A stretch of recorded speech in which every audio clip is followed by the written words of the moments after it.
ইনকিলাব মঞ্চের মুখপাত্র শরীফ ওসমান হাদি ইতিমধ্যে সন্ত্রাসীদের গুলির ঘটনায় মৃত্যুবরণ করেছেন। ইন্না লিল্লাহি ওয়া ইন্না ইলাইহি রাজিউন।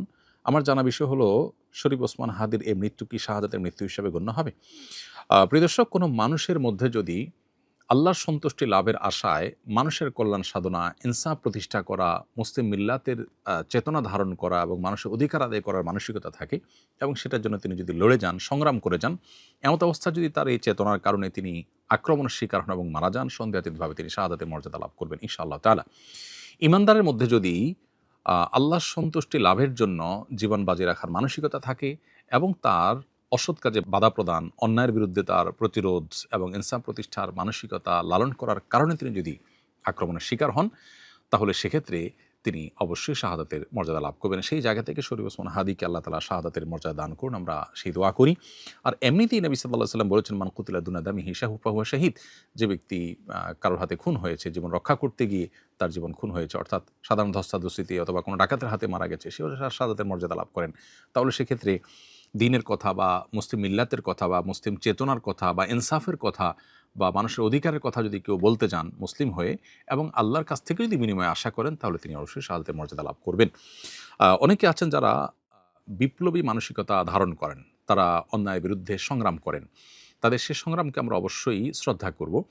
কিন্তু তার মধ্যে যদি আল্লাহর প্রতি বিশ্বাস না থাকে, অথবা তিনি যদি এই সংগ্রামটা করেন তার মানবিক চেতনা থেকে শুধুমাত্র, এর জন্য তিনি আল্লাহর কাছ থেকে কোনো বিনিময় আশা করেন না, আল্লাহর সন্তুষ্টি লাভের আশায় করেন না, কোরআন হাদিসের নির্দেশনার কারণে করেন না, তাহলে সেক্ষেত্রে তার এই আত্মত্যাগটা শাহাদাত হিসাবে বিবেচিত হবে না।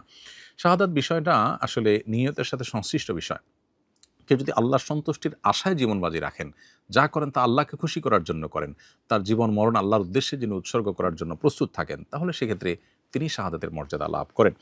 আমরা দোয়া করি শরীফ ওসমান হাদির সমস্ত ভুল ত্রুটি মাফ করে আল্লাহ তাআলা তাকে শাহাদাতের সর্বোচ্চ মাকাম দান করেন এবং তার সুখ সন্তপ্ত পরিবারকে সান্ত্বনা সইবার শক্তি নসিব করেন এবং সেই সাথে এখান থেকে অনুপ্রাণিত হয়ে আমাদেরকে আল্লাহর সন্তুষ্টির লাভের আশায় জীবন বাজি রাখার মানসিকতা আমাদেরকে ধারণ করার তৌফিক দান করুন। বস্তুবাদের এই পৃথিবীতে আমরা বেশিরভাগ মানুষ দুনিয়ার মোহে এতটা মোহাবিষ্ট হয়ে গেছি যে আমরা প্রত্যেকটা মানুষ শুধু বাঁচার জন্য সংগ্রাম করি এবং মরতেই যখন হবে তখন আল্লাহর রাহে আমি জীবন বাজি রেখে যেন মরতে পারি, আমি যেন অন্যায়ের বিরুদ্ধে কথা বলতে গিয়ে যেন আমার মৃত্যু হয়, আমার মৃত্যুটা যেন শাহাদাতের মৃত্যু হয়, আল্লাহর সন্তুষ্টি লাভের আশায় যেন আমি জীবন বাজি রাখতে পারি, সেই চিন্তা, সেই চেতনা আমাদের প্রত্যেকটা মানুষের মধ্যে থাকা দরকার, এজ এ ইমানদার আমাদের মধ্যে থাকা দরকার। আল্লাহ রাব্বুল আলামিন শরীফ ওসমান হাদির ভালো গুণগুলো দিয়ে আমাদের তরুণ সমাজকে ভরে দিন এবং সেই তরুণ সমাজকে অন্যায়ের বিরুদ্ধে ইনসাফ প্রতিষ্ঠার জন্য, ন্যায় নিষ্ঠ হওয়ার জন্য এবং মুসলিম মিল্লাতের কল্যাণ সাধন করবার জন্য এবং আল্লাহর সন্তুষ্টির উদ্দেশ্যে মানবতার কল্যাণ সাধন করবার জন্য সবাইকে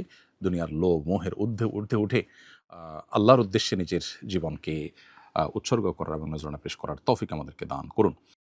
আস-সুন্নাহ ফাউন্ডেশন, উম্মার স্বার্থে সুন্নাহর সাথে।